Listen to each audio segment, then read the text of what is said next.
In the old tales, birds and beasts often speak like people, offering counsel, even teaching wisdom. But watch closely, and the true animal keeps peeping through the human words. The deer still starts, the fox still schemes. That mingling of nature and imagination is one of the quiet beauties of these stories. These are not merely children's fables. When a bird in them speaks with a sage's insight, there is usually a reason hidden behind it, most often a former life. The creature was once a human being, a rishi or a king, brought low into a beast's body by some curse, carrying the old mind inside the new shape. So a deer may bolt like a deer, and yet reason like the sage it once was. A fox may slink like a fox, and yet judge like the king it used to be. The animal nature and the human soul run through each other, and the tale becomes a vessel for truths too large for a plain telling. Keep that in mind, for the birds in this story were no ordinary birds. When Khandavaprastha first came to the Pandavas, it was a fearsome place, a wilderness of thorns and broken ground, littered with the crumbling bones of a long-dead city. Wild beasts denned in it, thieves and worse sheltered in its tangles. Before a shining city could rise there, this savage forest had to be cleared away. Krishna and Arjuna resolved to burn it, to give the whole wild forest to the fire and raise their new city from the ash. It was a mighty and a terrible decision, for a forest is not empty ground. It is 1,000 homes, and every creature in it would have to flee or die. Among them, in a nest high in the branches, was a mother and her 4 small children. She was a Saranga bird, and she raised her 4 fledglings alone. Their father had grown restless and flown off to roam the woods with a new companion, leaving wife and children behind. So the whole weight of those 4 helpless lives rested on one mother's wings. And now the sky was turning to smoke. The fire came on like a living thing.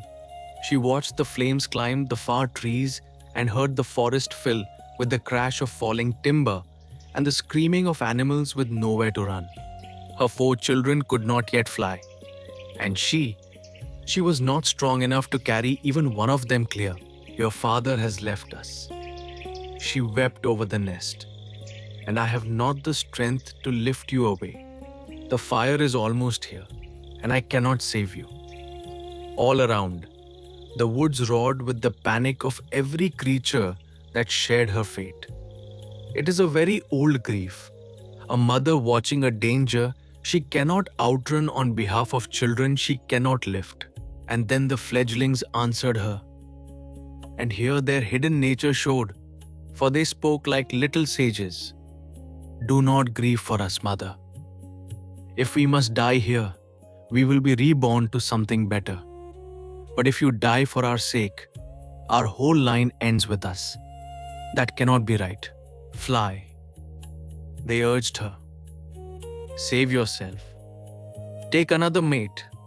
Raise other children and be happy. You will forget us in time, and you should. We are not worth your life. Their courage was harder to bear than any weeping, and the mother heard them out and shook her small head and would not go. I will stay, she said, and burn with you.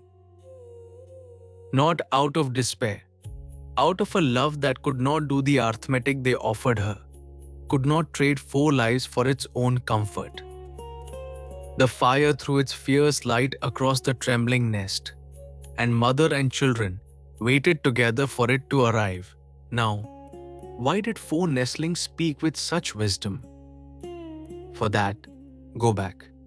Their father had once been a rishi named Mandapala, who kept a lifelong vow of perfect celibacy and at his life's end sought the higher worlds, only to be turned away at the gate. There is no place here, he was told, for a childless man. So the sage came back into the world as a Saranga bird, To earn through children the heaven his austerities had been denied. He took a mate named Jarita, and she laid 4 eggs, and then the restless soul in him wandered off after a new companion, Lapita, leaving Jarita to tend the eggs alone. The eggs hatched into 4 chicks with the rishi's wisdom folded into their small bodies. That is why, with the fire almost upon them, the children could reason like philosophers and comfort their frightened mother. Their souls were older than their feathers. But wisdom is not the same as safety, and the flames did not care what the little birds had been in another life. The heat was climbing the tree. Then Jarita thought of a chance. There was a rat hole at the foot of the tree. "I will tuck you inside," she said, "and seal the mouth with earth. The fire will pass over, and when it dies, I will dig you out." It was a desperate plan, but desperation was all she had left. She turned to push her children toward the hole, but the children balked. "A rat lives in that hole, mother. It will simply eat us. Better to die cleanly in the fire than to be devoured in the dark." Even cornered by flame, they weighed one death against another and chose the nobler one. Their courage kept complicating their mother's every attempt to save them. "The rat is dead," she pleaded. "I saw an eagle carry it off. The hole is safe now." But they answered, "One rat gone does not mean the hole is empty, mother. And why should you spend your life on children who have given you nothing but sorrow since we hatched? Fly before the tree catches. Be happy. Save yourself." And still she stood her ground. And then, mercy. The great fire that ate the whole forest, that spared almost nothing, somehow passed the little nest by and left the 4 chicks untouched. When the flames sunk and the smoke thinned, Jarita flew back trembling to the blackened tree and found her children alive, chirping, whole. She gathered them under her wings and wept, this time for joy. Far off, as the forest burned, the father Mandapala had been fretting for the children he abandoned, and saying so over and over to Lapita. And Lapita, his new love, turned on him at last. "I see your mind," she said bitterly. "You have had your fill of me and want your Jarita back. Why drag the fire and the chicks into it? You told me yourself the fire god had promised those children would never burn.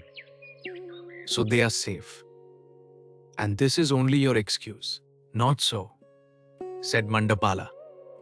"I became a bird to have children, and a father's worry is only natural. Let me just see them, and I will return to you." And having smoothed her down with soft words, off he flew to Jarita's tree. The boon of the fire god, we may notice, being the very reason his children had come through the flames unharmed. His anxiety, it seems, was always covered by his own foresight. But when he lit on the branch, Jarita would not look at him. She had eyes only for her rescued children, and to the mate who had left her, a cool glance. "Why have you come?" he asked warmly after the little ones. "Which is the eldest? Are they well?" And she cut him off with ice. "Do you truly care? Go back to the one you left me for." And Mandapala, rebuffed, could only philosophize. A woman forgets her husband once she is a mother. Such is the world. So even a sage, reborn to learn devotion, went away having learnt mostly about himself.